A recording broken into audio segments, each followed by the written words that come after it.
Mahirap maramdaman ng isang entrepreneur na wala siyang mapaglabasan o mahingahan ng kanyang problema.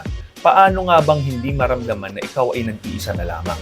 Ay, Joyful, alam mo, typical sa isang negosyante yung at a certain point mararamdaman mong parang wala ka ng koneksyon sa ibang mga tao, wala nang makarelate sa'yo, yung mga dati mong kaibigan na katrabaho mo ay iba na yung takbo ng utak mo sa takbo or sa mga ginagawa nila. Sila, employees pa rin, walang masama doon, pero ikaw, nagbago ka na ng karera, negosyante ka na, at sa mga kaibigan mo, majority ay hanggang ngayon ay empleyado pa rin, so feeling mo walang nakakaintindi sa'yo. Ang tanong ko lang naman sa'yo, bilang isang negosyante, kamusta ba yung network mo? Kamusta ba yung mga connections mo sa kapwa mo negosyante?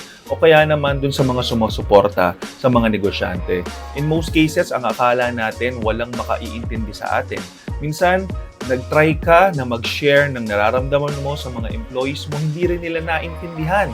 So, ultimately, bumalik ka lang dun sa sarili mong shell, nagmukmuk ka doon at inisip mo wala nang ibang tao talagang makakaintindi sa pinagdadaanan mo. Pero ang katotohanan po niyan, marami kaming mga negosyante na alam yung pinagdaraanan mo at sana naman ay mahanap mo kami.